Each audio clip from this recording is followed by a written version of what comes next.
Hello दोस्तों, welcome back to my YouTube channel Rika classes. तो दोस्तों, आज के नेक्स्ट क्लास में हम जो है जैसे चैप्टर वाइज हम जो है वो क्वेश्चंस को डिस्कस कर रहे थे। और चैप्टर वन में हमने ग्रोथ एंड डेवलपमेंट के रिगार्डिंग जो है वो क्वेश्चंस को डिस्कस किया था। आज chapter two learning and theories के रिगार्डिंग यानी कि अधिगम एवं उनके जो सिद्धांत है उनसे रिलेटेड सबसे पहले हम 12 क्वेश्चंस को यानी कि एमसीक्यूज को डिस्कस करेंगे। तो चलिए स्टार्ट करते हैं हम आज की क्लास को।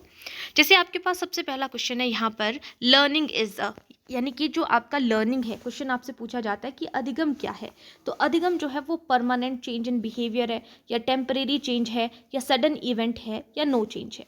तो जो लर्निंग है यानी कि जब भी हम अधिगम करते हैं तो अधिगम से हमारे बिहेवियर में चेंज आते हैं। और कैसे चेंज आते हैं? परमानेंट चेंज आते हैं। Option number A correct answer हो जाएगा यहाँ पे। कई बार यहाँ पर परमानेंट दो ऑप्शन होती है, तो आपने ध्यान रखना है यहाँ पर जब भी बात आती है तो रिलेटिवली परमानेंट चेंजेस की हम यहाँ पर बात करते हैं, जिसे हम अपेक्षाकृत स्थायी परिवर्तन की बात करते हैं कि अपेक्षाकृत स्थायी परिवर्तन आते हैं। नेक्स्ट क्वेश्चन है, trial and error theory was given by.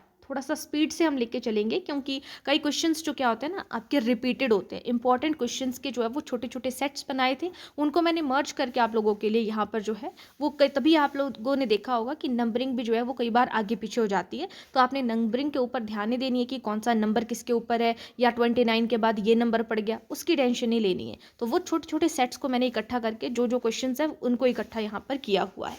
तो ट्रायल एंड एरर का सिद्धांत किसने दिया है? ऑप्शन नंबर बी थॉर्नडाइक ने दिया है। जब हम बार बार ट्राई करते हैं और उसका जो है वो गलतियां हो रही होती हैं और उसके बाद उस चीज़ को करेक्ट किया जाता है, तो उसे ट्रायल एंड एरर कहा जाता है, और ये थॉर्नडाइक ने दिया है।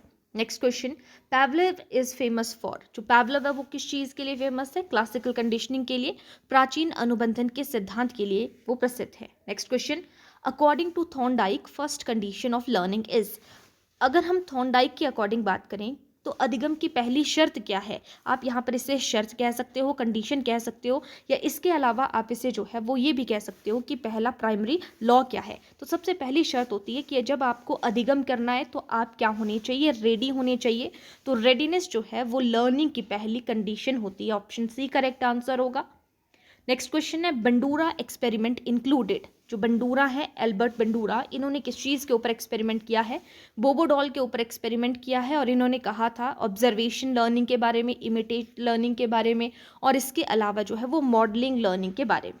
नेक्स्ट क्वेश्चन, ऑपरेंट कंडीशनिंग किस चीज़ के ऊपर फोकस करती है? ऑपरेंट कंडीशनिंग को कहेंगे क्रिया प्रसूत का अनुबंधन जो है वो किस चीज़ के ऊपर फोकस करता है? रिफ्लेक्स के थ्रू, या स्टिमुलस सब्सटीट्यूशन के थ्रू, कॉन्सिक्वेंसेज ऑफ बिहेवियर। तो आपने देखा था कि रेनफोर्समेंट से बिहेवियर में चेंज आ रहे हैं, तो ये जो है कॉन्सिक्वेंसेज ऑफ बिहेवियर के परिणाम स्वरूप जो है उसके बिहेवियर में देखा जाता है कि क्या चेंज आते हैं। ऑप्शन सी करेक्ट आंसर है।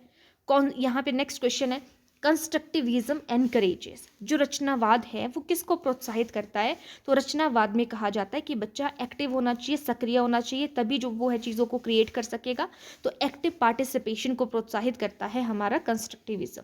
नेक्स्ट क्वेश्चन है, learning without reinforcement is called. कि बिना किसी रेनफोर्समेंट के, बिना किसी सुदृढ़ीकरण के सीखना क्या कहलाता है? ट्रायल लर्निंग कहा जाता है, लेटेंट लर्निंग कहा जाता है, प्ले लर्निंग कहा जाता है, या फिर आपके पास नेक्स्ट ऑप्शन है मोटर लर्निंग। तो यहाँ पर जो बिना किसी शर्त के या बिना किसी रेनफोर्समेंट में, जिसमें कोई रेनफोर्समेंट नहीं है, उसको लेटेंट लर्निंग कहा जाता है। ऑप्शन बी करेक्ट आंसर है। इंपॉर्टेंट क्वेश्चन है। Next question, the process of linking new learning to previous learning. या आप ये बोल सकते हो कि न्यू नॉलेज को जब आप प्रीवियस नॉलेज के साथ में लिंक करते हो तो उसको क्या कहा जाता है? ट्रांसफर ऑफ लर्निंग कहा जाता है, कि आप उसमें ट्रांसफर कर रहे हो लर्निंग, या रिपीटिशन, या ऑब्जर्वेशन, या फिर मेमोराइजेशन। तो जब आपको मान लीजिए कि आपको पहले जो है वो साइकिल चलानी आती थी, अब आप जो है साइकिल के बाद बाइक या स्कूटी चला रहे हो, बोला जाता है ना जो साइकिल चला लेता है वो ये चीज़ भी कर लेगा। तो ट्रांसफर ऑफ लर्निंग यहाँ पर करेक्ट आंसर होगा। और 3 टाइप की ट्रांसफर ऑफ लर्निंग होती है, positive transfer of learning, negative transfer of learning, और जीरो ट्रांसफर ऑफ लर्निंग। ठीक है। Next question, learning plateau occurs due to. जो प्लेट्यू एक पठार बनता है लर्निंग का इस तरीके से, तो ये जो प्लेट्यू बन रहा है अकर ड्यू टू किसकी वजह से बनता है? फटीग की वजह से, थकान की वजह से, या लैक ऑफ मोटिवेशन, कि अभी प्रेरणा की कमी हो रही है, या टीचिंग मेथड पुअर है। तो इन सभी की वजह से जो है वो लर्निंग पठार बन सकते हैं, कि लर्निंग पहले बढ़ रही थी, फिर उसके बाद जो है वो पठार इस तरीके से बन गया क्योंकि आप थक गए, इसके बाद कोई इंप्रूवमेंट नहीं हुई, फिर गिरावट आ गई। तो इन सभी की वजह से हो सकता है। Next question, learning by doing emphasis, जो लर्निंग बाय डूइंग है, करके सीखने के ऊपर हम बल देने की बात करते हैं, तो ये किस चीज़ पर जोर देता है? तो ये एक्सपेरिमेंटेशन पर जोर देता है, प्रयोग पर जोर देता है कि आप करके चीज़ों को सीखोगे। नेक्स्ट क्वेश्चन है अब चैप्टर 3 में motivation, intelligence and individual differences के रिगार्डिंग हम जो है वो बात करेंगे। ठीक है, 12 क्वेश्चन। जैसे मोटिवेशन है तो मोटिवेशन हमारी इंटरनल फोर्स है, एक्सटर्नल फोर्स है, या इंटरनल और एक्सटर्नल दोनों हैं? तो ये दोनों है, इंटरनल भी है, बाहरी, आंतरिक और बाहरी दोनों हमारे पास जो है वो फोर्सेस हैं।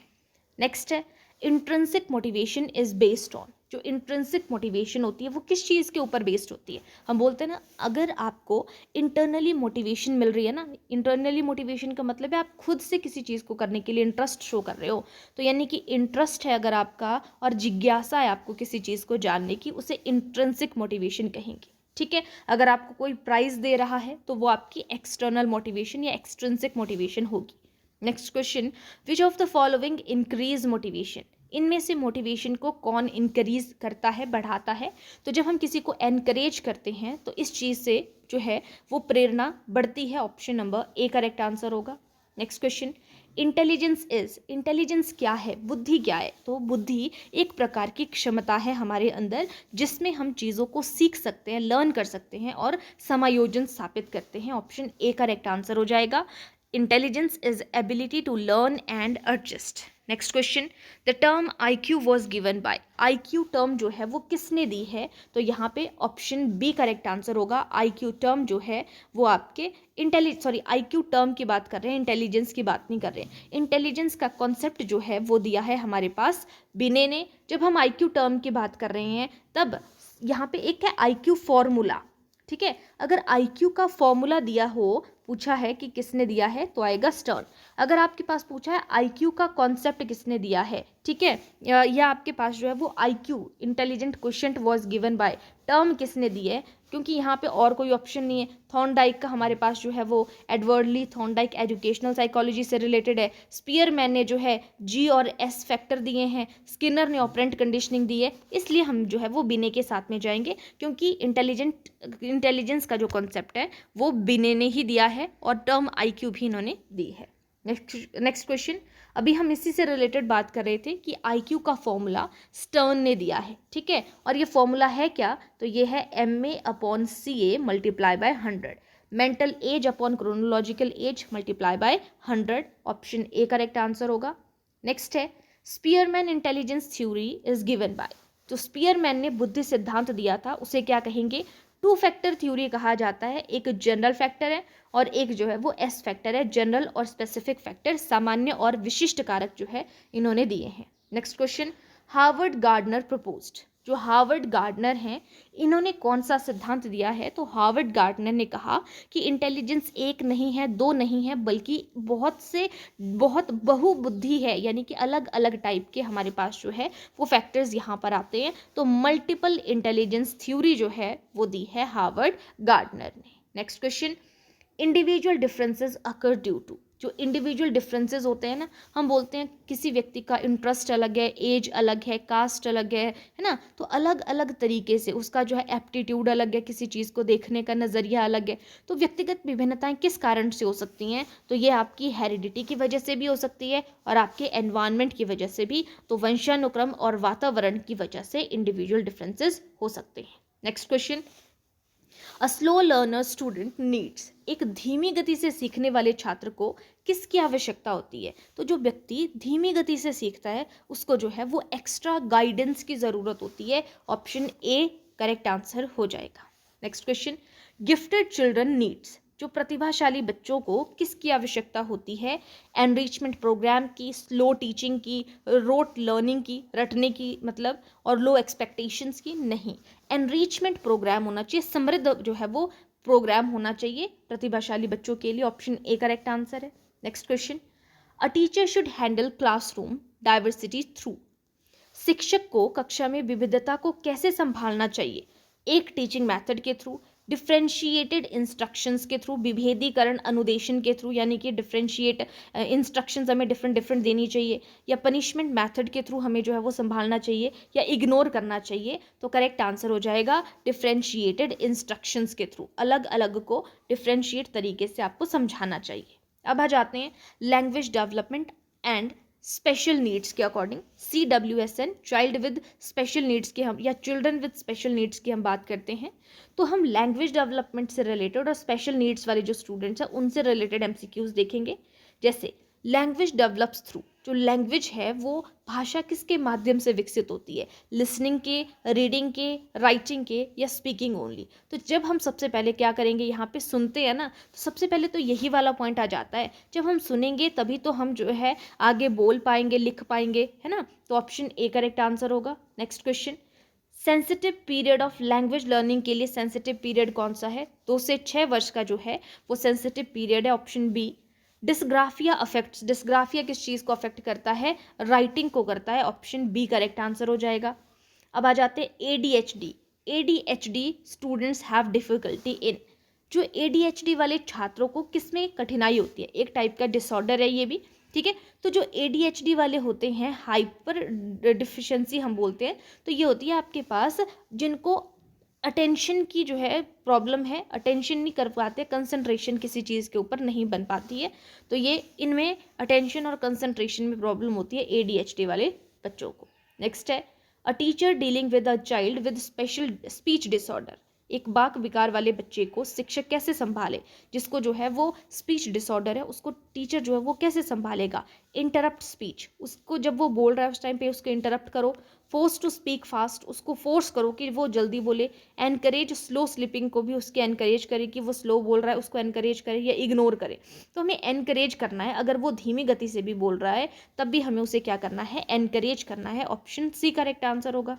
Next, inclusive education means, inclusive education का मतलब क्या है?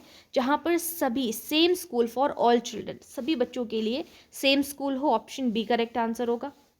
Braille script is used by, Braille script कौन यूज करते हैं? जिनको जो है वो देखने में प्रॉब्लम है, ठीक है, तो विजुअली इम्पेयर्ड जो है उन्हें ब्रेल जो स्क्रिप्ट है वो उसका यूज करते हैं।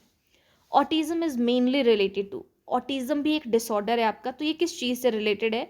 तो जिनको जो है वो समाज में लोगों के साथ में बातचीत करने में समस्या हो, यानी कि सोशल कम्युनिकेशन डिफिकल्टी हो, उसे हम बोलेंगे कि ये ऑटिज्म से रिलेटेड है। Next question, curriculum for CWSN, जो चिल्ड्रन विद स्पेशल नीड्स वाले बच्चे हैं उनके लिए करिकुलम कैसा होना चाहिए? फ्लेक्सिबल होना चाहिए, ऑप्शन सी करेक्ट आंसर होगा। नेक्स्ट क्वेश्चन है the basic principle of inclusive education, तो समावेशी शिक्षा का मुख्य सिद्धांत क्या है? तो इनके लिए इक्विटी और इक्वल अपॉर्चुनिटीज होनी चाहिए, ठीक है, ऑप्शन ए करेक्ट आंसर होगा। अब आ जाते हैं हम चैप्टर 5 आपके पास है, यहाँ पे छोटे छोटे पॉइंट्स में हमने रखा है। तो टीचिंग लर्निंग प्रोसेस से रिलेटेड, ठीक है, शिक्षण अधिगम प्रक्रिया से रिलेटेड और पेडागोजिकल जो प्रैक्टिसेस होती हैं उससे रिलेटेड 10 क्वेश्चंस हम यहाँ पे देखेंगे। जैसे टीचिंग क्या है, शिक्षण क्या है? वन वे प्रोसेस है, मैकेनिकल प्रोसेस है, बाई डायरेक्शनल है, या पनिशमेंट बेस्ड प्रोसेस है, ठीक है। तो ये बाई डायरेक्शनल प्रोसेस होनी चाहिए, ऑप्शन सी करेक्ट आंसर हो जाएगा, ठीक है। यही वाला पॉइंट मैंने आप लोगों को पिछली क्लास में भी बताया था। यहाँ पे हम टीचिंग की बात करें कि टीचिंग बाई डायरेक्शनल होना चाहिए, 2 डायरेक्शन में होना चाहिए। वहीं पर अगर हम एजुकेशन की बात करें तो एजुकेशन आपकी जो है वो 2 पोलर प्रोसेस है, बाई पोलर प्रोसेस है। ये किसने कहा था? एडम ने कहा था। और हमारी जो एजुकेशन है वो ट्राईपोलर प्रोसेस है, ये किसने कहा है? जॉन डीवी ने कहा है, याद रखिएगा, ठीक है। उसमें एक टीचर आता है, एक स्टूडेंट आता है, एक सोशल नीड्स आता है, और सोशल नीड्स पे आपने ध्यान रखना है। जब हम सामाजिक आवश्यकताओं की बात कर रहे हैं, आपके जो मेथड्स हैं, आपकी एज है, वो सारे उसमें जो है वो सोशल नीड्स के अंदर आते हैं, ठीक है। वहीं पर आपके जो है वो करिकुलम से रिलेटेड आपके जो मेथड्स आपके करिकुलम में ही डिसाइड होते हैं। इसी तरीके से मैंने आपको पिछले क्लास में करिकुलम वहाँ पे बताया था। आपका वैसे मेन जो है वो स्टूडेंट होता है, टीचर होता है, और आपका सोशल नीड्स होता है, ठीक है। चलिए, सोसाइटी भी बोल सकते हैं आप, यहाँ पे सोसाइटी आ सकता है, यानी कि समाज आ सकता है, ठीक है। आगे नेक्स्ट क्वेश्चन है हमारे पास, the main purpose of teaching is, यानी कि शिक्षण का मुख्य उद्देश्य क्या है? कंप्लीटिंग द सिलेबस, कि सिलेबस को कंप्लीट करना है। मार्क्स इंप्रूवमेंट, मार्क्स को इंप्रूव करना है। Bringing desirable changes in behaviour, तो हम बोलते हैं ना, हम इस चीज़ को सीख रहे हैं, टीच कर रहे हैं। क्यों? ताकि हम अपने बिहेवियर में जो चेंज लाना चाहते हैं उनको ला पाएँ। Bringing desirable changes in behaviour, option C correct answer है। Next question, constructivist classroom promotes, जो रचनावादी कक्षा है वो किसे प्रोत्साहित करती है? तो रचनावादी कक्ष में जो है वो स्टूडेंट सेंटर्ड चीज़ों को, यानी कि नॉलेज जो है वो बच्चे के द्वारा जो है वो कंस्ट्रक्ट की जाए, सृजन किया जाए। Option number C correct answer हो जाएगा। Next question, the best teaching method for primary level के लिए बेस्ट टीचिंग मैथड कौन सा है? प्ले वे मैथड जो है वो सबसे बेस्ट है, क्योंकि खेल खेल के थ्रू बच्चे को चीज़ों को सिखाना है। नेक्स्ट क्वेश्चन है, इफेक्टिव लर्निंग हैपन्स व्हेन, प्रभावी अधिगम कब होता है? जब लर्नर पार्टिसिपेट करता है एक्टिवली, तब हमारा, जब बच्चा एक्टिव है तो ऑब्वियसली हमारी जो लर्निंग है वो भी इफेक्टिव होगी। Next question, the role of a teacher in inclusive classroom में, जो टीचर का रोल है वो कैसा होना चाहिए? वो हमेशा हेल्प करने वाला होना चाहिए, फैसिलिटेटर की तरह होना चाहिए। Next question, classroom management mainly helps in, जो कक्षा प्रबंधन है, क्लासरूम मैनेजमेंट है, वो मुख्य रूप से किस में सहायता करता है? तो आपका जो लर्निंग का एनवायरनमेंट है उसको मेंटेन करने के लिए जो है वो सहायता करता है। ऑप्शन बी करेक्ट आंसर है। Remedial teaching is given to, जो सहायक शिक्षण है वो किसके लिए होता है? रेमिडियल टीचिंग जो है गिफ्टेड स्टूडेंट के लिए, स्लो लर्नर के लिए, ऑल स्टूडेंट्स के लिए, ओनली टॉपर्स के लिए। तो रेमेडी होती है आपकी, एक तो डायग्नोस्टिक टीचिंग, एक होती है रेमेडियल टीचिंग। डायग्नोस्टिक में हम चीज़ों का रीज़न ढूंढते हैं और रेमेडियल में हम उसका निदान करते हैं। किसका? जिनको डिफ़िकल्टी है। तो यहाँ पे स्लो लर्नर्स के लिए होता है। Next question, peer learning means, peer learning का मतलब क्या है? सहपाठी अधिगम का अर्थ क्या है? कि जहाँ पर जो लर्निंग है वो किसकी होनी चाहिए? लर्निंग फ्रॉम टीचर्स, सिर्फ टीचर्स की, लर्निंग फ्रॉम बुक्स होनी चाहिए, लर्निंग फ्रॉम क्लासमेट्स होनी चाहिए। तो पीयर लर्निंग होते हैं जहाँ पर आपके दोस्तों के साथ में आप जो है वो टीचिंग कर रहे हो। Option number C correct answer हो जाएगा। नेक्स्ट क्वेश्चन है, लर्निंग आउटकम्स आर, अधिगम परिणाम क्या है? तो अधिगम परिणाम होते हैं जो स्टूडेंट्स के एक्सपेक्टिव अचीवमेंट्स होते हैं, कि आपने एक्सपेक्ट की थी अचीवमेंट, ये हमारा क्या है यहाँ पर? अधिगम के आउटकम है, लर्निंग आउटकम हो जाएगा। Option A. नेक्स्ट क्वेश्चन, अब आ जाते हैं यहाँ पे चैप्टर 6 में असेसमेंट एंड इवेल्युएशन के रिगार्डिंग हम जो है वो 10 क्वेश्चंस को देखेंगे, मूल्यांकन एवं आकलन से संबंधित। तो इवेल्युएशन का मतलब क्या है? मूल्यांकन का मतलब क्या है? असाइनिंग मार्क्स ओनली, सिर्फ मार्क्स देना, उसको हम मेजरमेंट बोलते हैं। मेजरिंग प्रोग्रेस, आपकी प्रगति को मेजर करना। ओनली क्वेश्चन पेपर चेकिंग, सिर्फ क्वेश्चन पेपर चेक करना। पनिशिंग फॉर रॉन्ग आंसर्स के लिए पनिश करना। तो आपकी जो कितना आपने प्रोग्रेस किया उस चीज़ को मेजर करना क्या कहलाता है? इवेल्युएशन कहलाता है। नेक्स्ट है, formative assessment is done. Formative assessment कहाँ होती है? ये होती है जब आप टीचिंग लर्निंग प्रोसेस पे हो, शिक्षण अधिगम की प्रक्रिया है उसके दौरान जो प्रक्रिया है उसकी हम बात करते हैं। नेक्स्ट है, summative assessment is also called, जो आपका समापन मूल्यांकन को और क्या कहा जाता है? तो समापन मूल्यांकन है क्लासरूम में interaction, unit test, assessment of learning, या फिर आपका डायग्नोस्टिक असेसमेंट। तो देखिए, जब हम बात करते हैं असेसमेंट फॉर लर्निंग, तो ये जो असेसमेंट फॉर है इससे याद रखना ये फॉर्मेटिव असेसमेंट की तरह काम करता है। समेटिव असेसमेंट कहाँ होती है? At the end of the year होती है, साल के लास्ट में होती है। ठीक है, इसे हम क्या कहेंगे? समेटिव को कहेंगे असेसमेंट ऑफ लर्निंग कहा जाता है। तो समेटिव असेसमेंट को क्या कहा जाता है? असेसमेंट ऑफ लर्निंग कहा जाता है, याद रखिएगा।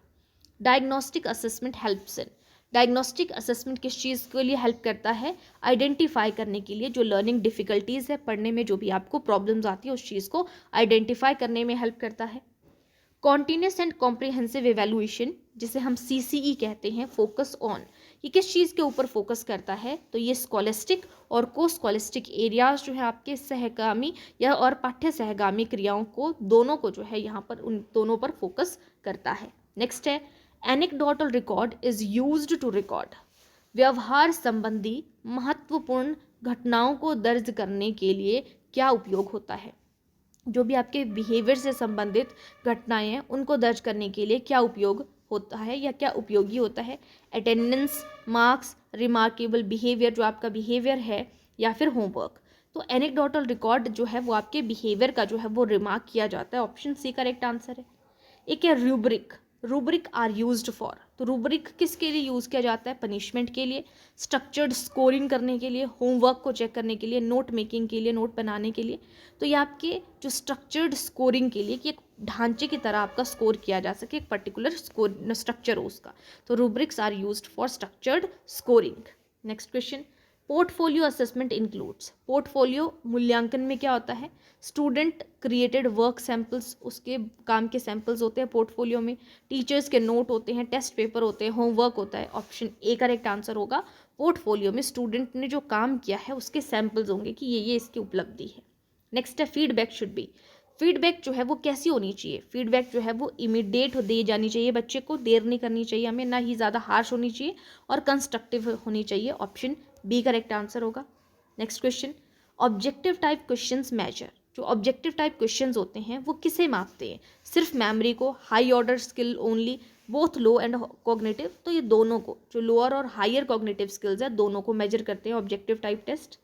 नेक्स्ट क्वेश्चन पे आ जाते हैं, अकॉर्डिंग टू जीन पियाजे the stage in which a child develops the concept of conservation. तो ऑलरेडी हम इस क्वेश्चन को कई बार देख चुके हैं कि कंजर्वेशन यानी कि संरक्षण का नियम जो है वो किस अवस्था में देखने को मिलता है? कंक्रीट ऑपरेशनल स्टेज में। ठीक है, जोन ऑफ प्रोक्सिमल डेवलपमेंट किसने दिया है? वाइगोत्स्की ने दिया है। नेक्स्ट है, learning by doing is emphasised in which educational thinker. तो लर्निंग बाय डूइंग का कॉन्सेप्ट किसने दिया है? जॉन डीवे ने दिया है। नेक्स्ट है, reinforcement in learning is most associated with which theory. Reinforcement किस अधिगम से संबंधित है? तो रेनफोर्समेंट आपका जो है बात करता है, रेनफोर्समेंट से बिहेवियर में परिवर्तन आते हैं, ऐसे आपने याद रखना। तो रेनफोर्समेंट जो है आपके बिहेवियरिज्म की थ्योरी से रिलेटेड है। नेक्स्ट क्वेश्चन है, a child use previous knowledge and experiences to learn new knowledge. This process is called। बच्चा नए ज्ञान को सीखने के लिए पुराने ज्ञान का उपयोग करता है, उसको वो उसमें ऐड कर रहा है। ठीक है, तो उसको क्या कहा जाता है? एसिमिलेशन कहा जाता है। ऑप्शन बी करेक्ट आंसर हो जाएगा। इस चीज़ को आपने ध्यान रखना कि जब बच्चा जो है वो, उसको पहले से कुछ पता है, उसमें नई चीज़ में वो ऐड कर रहा है, किसी चीज़ को प्लस कर रहा है, उसको क्या कहा जाता है? एसिमिलेशन। और जब वो किसी चीज़ में चेंज कर रहा है उसे अकोमोडेशन कहा जाता है, अल्टर कर रहा है, अकोमोडेशन कहा जाता है। According to Erikson which stage focuses on identity versus role confusion का जो है वो कौन सी अवस्था में होता है? उसको identity versus role confusion adolescence में होता है। ऑप्शन सी करेक्ट आंसर होगा। ट्रायल एंड एरर थ्योरी किसने दी है? थॉर्नडाइक ने दी है। Inclusive education mainly focuses on, तो ये किसके ऊपर? इंक्लूसिव एजुकेशन जो है सिर्फ gifted student, disabled student, all type of learners या कॉम्पिटिटिव लर्निंग के लिए जो है वो ध्यान देती है। ये सभी के लिए इंक्लूसिव एजुकेशन की बात करते हैं हम, सभी के लिए जो है वो शिक्षा की बात है, तो ऑल टाइप ऑफ लर्नर्स के शिक्षा पर ध्यान देती है।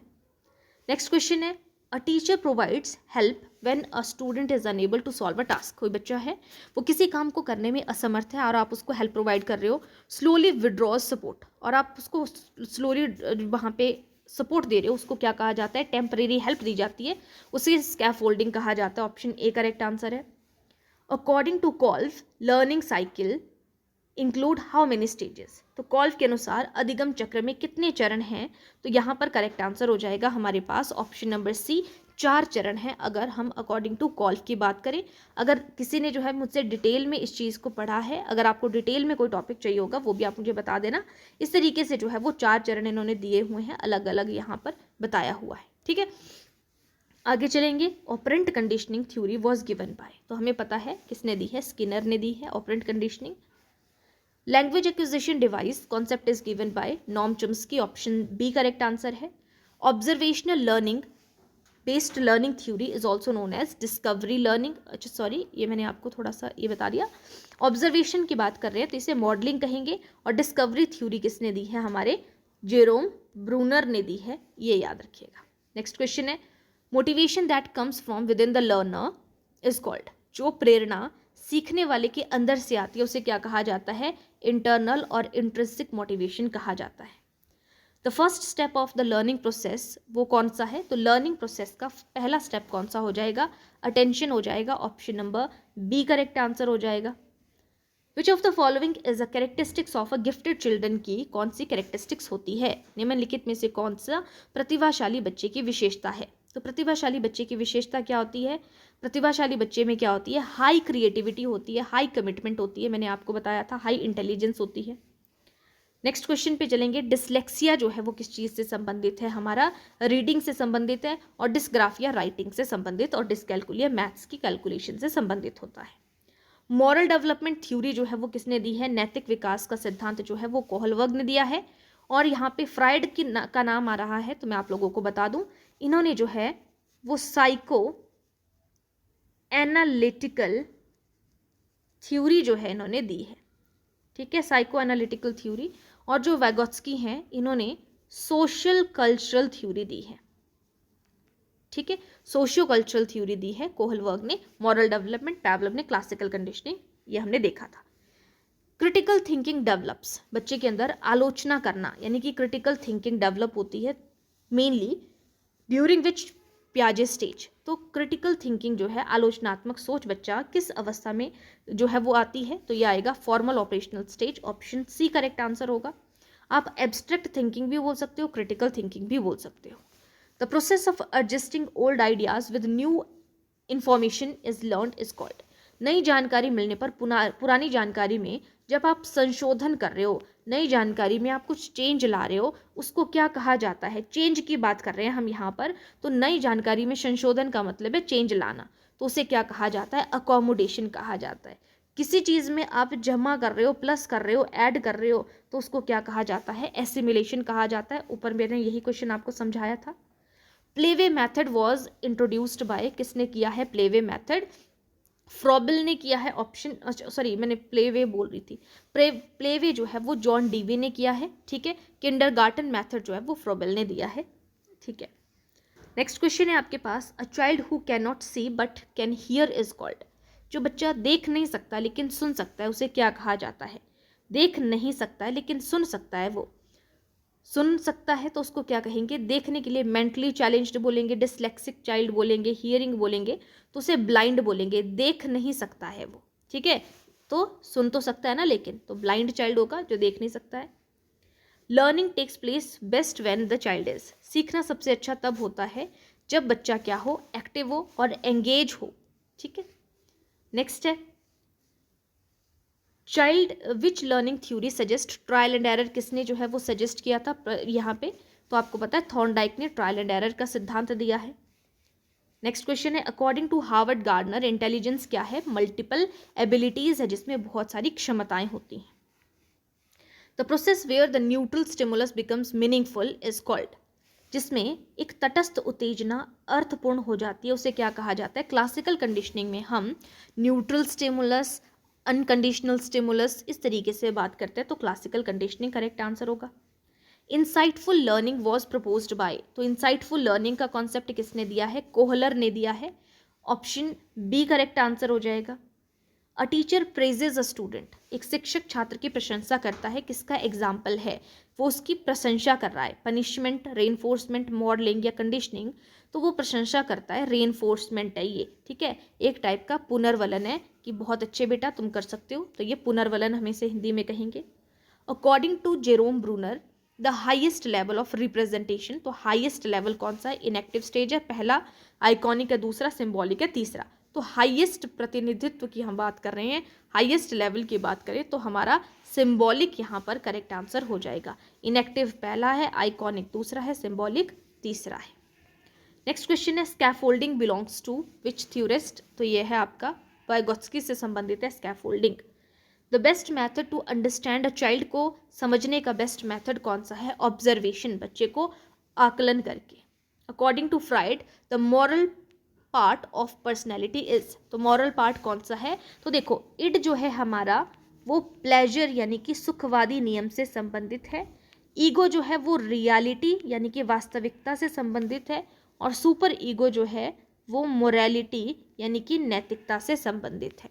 Next question, a teacher encourages a shy student to participate in activities, this reflects, एक शिक्षक शर्मीले छात्र को गतिविधियों में भाग लेने के लिए प्रेरित करता है, किसका एग्जाम्पल है ये, तो ये है वो उसको रेनफोर्स करता है कि तुम कर सकते हो, भाग ले सकते हो, ठीक है। Curriculum should be based on the principle of, curriculum कैसा होना चाहिए, चाइल्ड सेंटर्ड होना चाहिए, बच्चे के आधार पर होना चाहिए। Teaching learning material TLM support, जो शिक्षण अधिगम सामग्री है वो किसका समर्थन करती है? तो टीचिंग लर्निंग मटेरियल से आपकी जो लर्निंग है वो इफेक्टिव होती है, तो वो प्रभावी शिक्षण का प्रतिनिधित्व करती है। In constructivist classroom the role of a teacher, कैसा होना चाहिए? एक निर्माणवादी कक्षा बोलो या रचनावादी कक्ष बोलो, वहां पर फैसिलिटेटर की तरह जो है वो शिक्षक की भूमिका होनी चाहिए। A child repeating a sentence again and again to memorize it is using, तो एक बच्चा वाक्य को बार बार दोहराता है, याद करता है, यह कौन सी तकनीक है? रिहर्सल है, स्कैफोल्डिंग है, कंडीशनिंग है, इनसाइट है? तो ये होता है जब वो बार बार उस चीज़ को कर रहा है ना, तो उसको क्या बोलते, जैसे आपने देखा होगा कि कोई आपने जो है वो कोई रोल प्ले करना है, आप बार बार उस चीज़ को दोहरा रहे हो, तो यानी कि आप रिहर्सल कर रहे हो किसी चीज़ की। नेक्स्ट है emotional development is mainly influenced by, जो भावनात्मक विकास है मुख्य रूप से किससे प्रभावित होता है?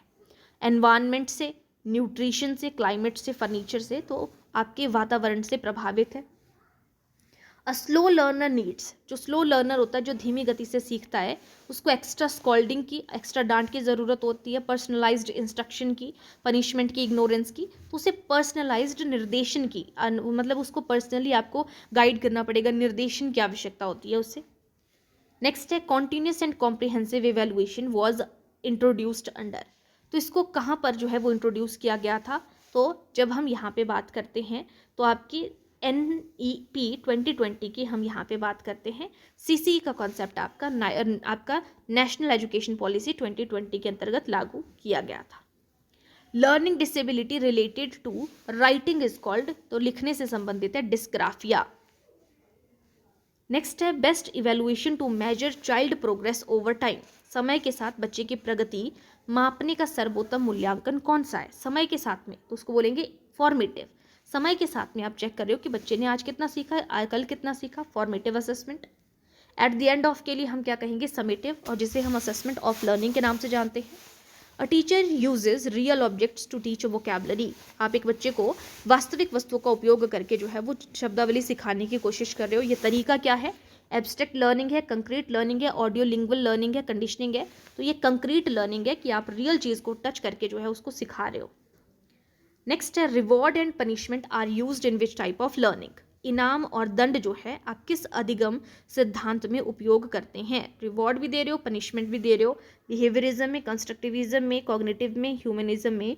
तो ये होता है जब आपको किसी को बिहेवियरिज्म सिखाना है, व्यवहारवाद सिखाना है, तो आप जो है वो रिवॉर्ड का यूज़ भी कर सकते हो, पनिशमेंट का। जैसे आपने देखा होगा कई बार बच्चा गलतियाँ करता है तो हम उसको डांटते हैं, पनिश करते हैं, ठीक है, और अगर वो अच्छी चीज़ करता है तो हम उसको रिवॉर्ड देते हैं। तो ये बिहेवियरिज्म को सिखाने की तकनीक है।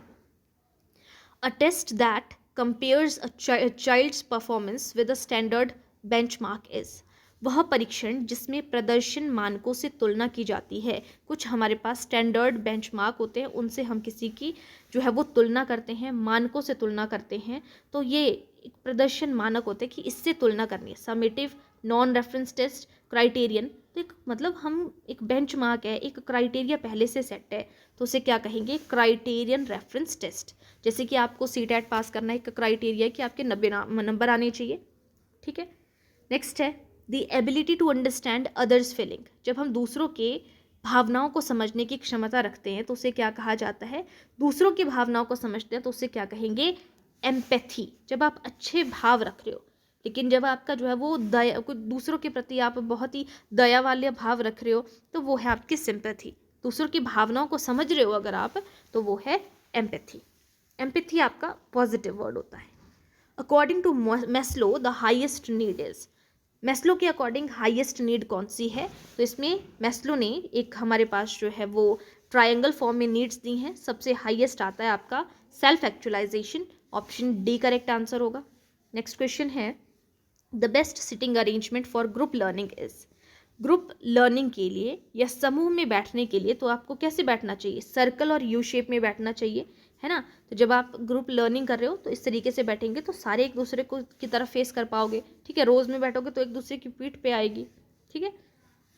Meaningful learning occurs when, meaningful learning कब होती है? जब child connect new knowledge with previous knowledge को जब वो कनेक्ट करता है तो वो मीनिंगफुल लर्निंग होती है। नेक्स्ट क्वेश्चन है a teacher who respect student differences is following. छात्रों में अंतर को सम्मान देने वाला शिक्षक किस सिद्धांत का पालन करता है कि छात्रों में वो डिफरेंस कर रहा है। तो इंक्लूसिव एजुकेशन है, rote learning, strict discipline, reward based system. तो छात्रों में वो अंतर को सम्मान दे रहा है, छात्रों के में अंतर है, डिफरेंस है, बट वो उनको सम्मान दे रहा है। शिक्षक किस प्रकार का है, तो वो इंक्लूसिव एजुकेशन वाला है, वो रिस्पेक्ट कर रहा है कि जो सभी डिफरेंसेस हैं उन सभी को रिस्पेक्ट कर रहा है। नेक्स्ट है intelligence test was first developed by. सबसे पहले बुद्धिमत्ता परीक्षण सबसे पहले किसने विकसित किए थे, तो वो यहाँ पे बीने और साइमन ने किए हैं। The role of heredity is developed is. विकास में वंशानुक्रम की भूमिका क्या है। विकास में वंशानुक्रम की भूमिका अनइम्पॉर्टेंट है, माइनर है, सिग्निफिकेंट है या नेगेटिव है, तो उपयोगी है, सिग्निफिकेंट है। आपके एनवायरनमेंट की डेवलपमेंट में हेरिडिटी की भूमिका उपयोगी है, सिग्निफिकेंट है। Next question 63 number question. The best method to teach moral values को सिखाने का सबसे अच्छा मेथड कौन सा है। लेक्चर दे के, स्टोरी टेलिंग के थ्रू, पनिशमेंट के थ्रू या फिर मेमोराइज करके। तो बेस्ट मेथड है स्टोरी टेलिंग के through, option A correct answer है। The term readiness in learning is related to. ये किससे रिलेटेड है। रेडीनेस जो है वो फोर्सफुल टीचिंग से, मेंटल प्रिपेयर्डनेस से, कि आप मेंटली क्या होनी चाहिए, रेडी होनी चाहिए, प्रिपेयर्डनेस से संबंधित है, ऑप्शन बी। नेक्स्ट है कंस्ट्रक्टिविस्ट अप्रोच एनकरेजेस। जो कंस्ट्रक्टिविस्ट अप्रोच है वो एक्टिव पार्टिसिपेशन को प्रोत्साहित करती है, option B. Self learning is promoted in. Self learning, स्व अधिगम, किस में बढ़ावा दिया जाता है, को किस में बढ़ावा दिया जाता है। तो जब आप सेल्फ लर्निंग कर रहे हो तो एक्टिविटी बेस्ड लर्निंग पर बढ़ावा दिया जाता है, ऑप्शन बी करेक्ट आंसर होगा। A test use to find specific learning difficulties. विशेष अधिगम कठिनाइयों का पता लगाने के लिए कौन सा परीक्षण किया जाता है, तो पता लगाने के लिए डायग्नोस्टिक टेस्ट लिया जाता है, और उन जब आपने पता लगा दिया उनको दूर करने के लिए रेमिडियल टेस्ट होता है। A child learns best when the teacher provides. जब बच्चा जो है एक फ्रीडम और एक गाइडेंस प्रोवाइड करता है तो बच्चा सबसे अच्छा सीखता है, ऑप्शन बी करेक्ट आंसर होगा। Learning is a permanent change in behaviour, this definition belongs to. अधिगम व्यवहार में स्थायी परिवर्तन लाता है। यह परिभाषा किसकी है कि टेम्परेरी जो है रिलेटिवली परमानेंट चेंजेस आते हैं, तो ये आपको पता है कि किसका है, बिहेवियरिज्म है। बिहेवियरिज्म कहते हैं कि ये आपके रिलेटिवली परमानेंट चेंजेस लाते हैं।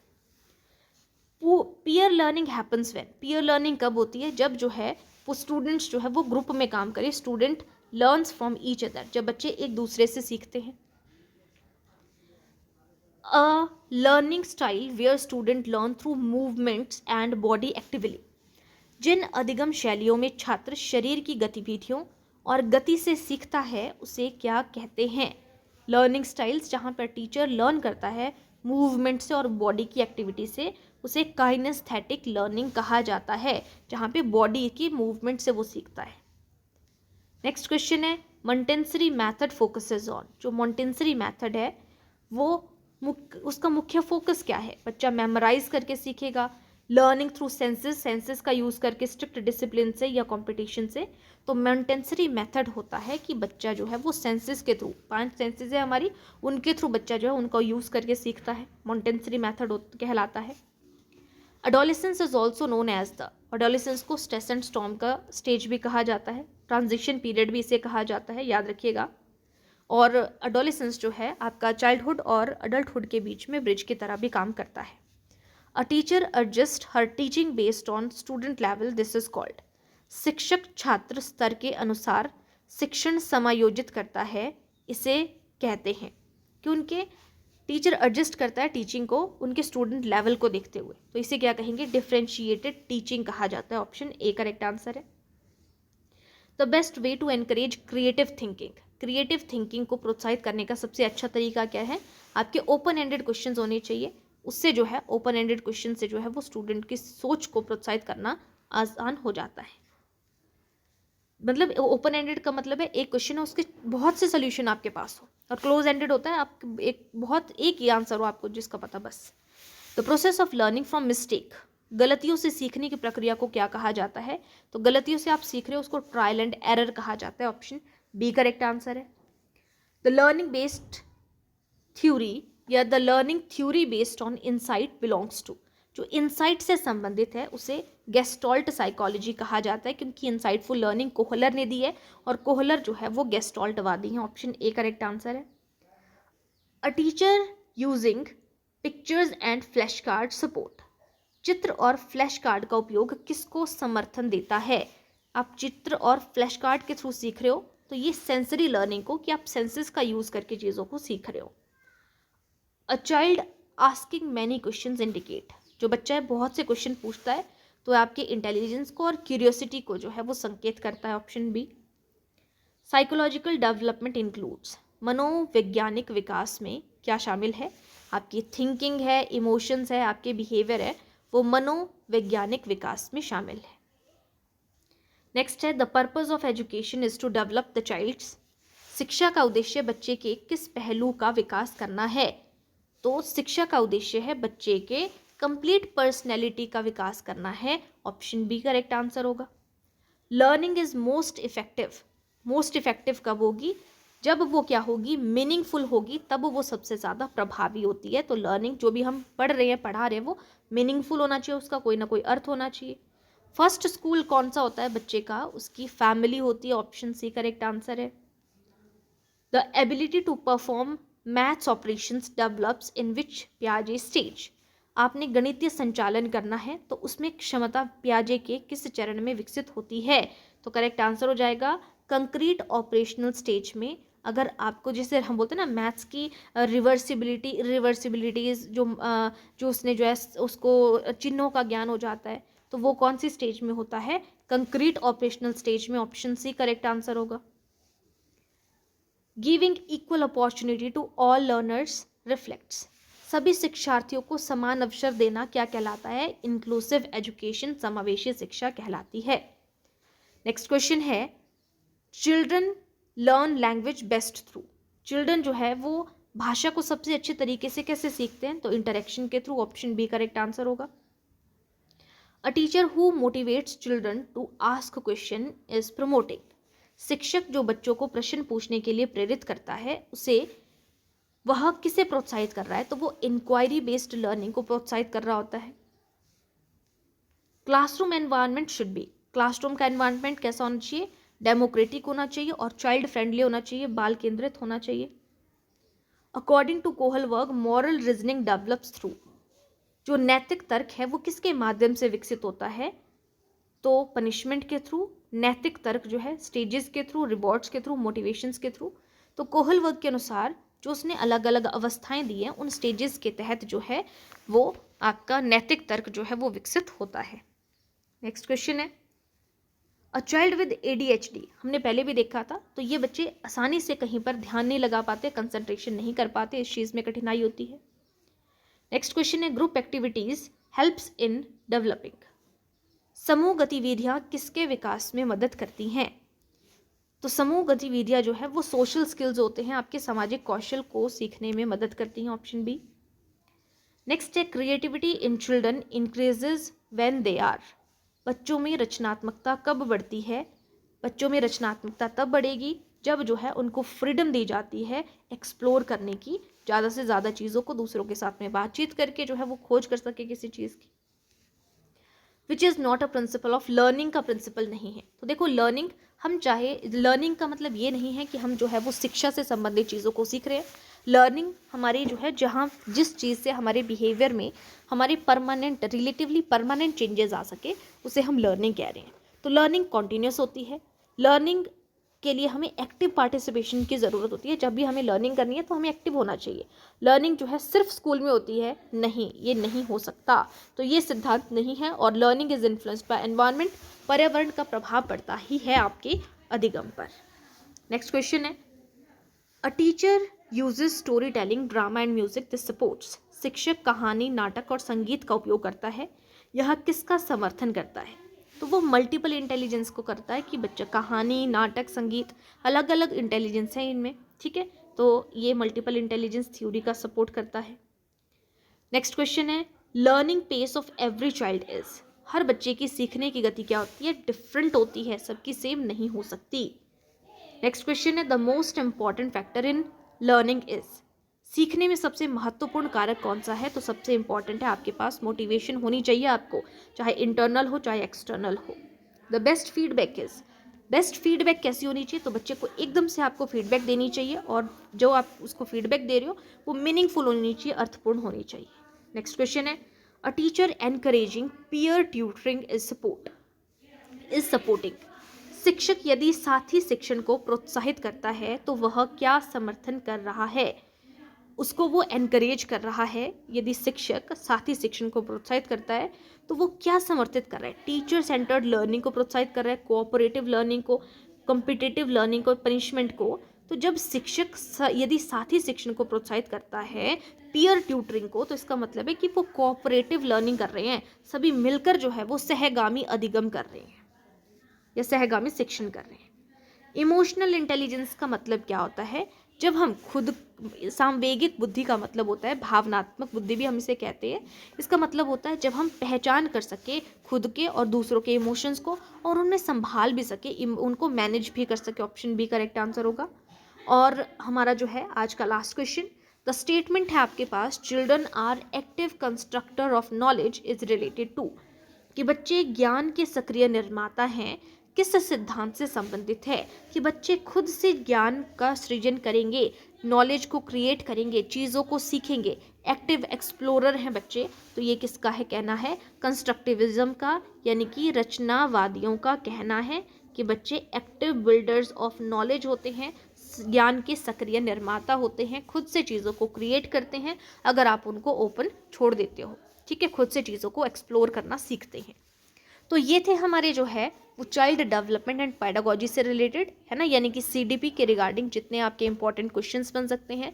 कोई पर्टिकुलर थ्योरीज के ऊपर अगर आप लोगों को क्वेश्चंस करने होंगे तो वो भी मुझे बताइएगा, पेपर से पहले मैं वो भी आप लोगों को करवा दूंगी, ठीक है। तो आज के लिए इतना ही, बाकी अब हम जो है वो किसी और सब्जेक्ट के ऊपर मूव करेंगे। Thank you.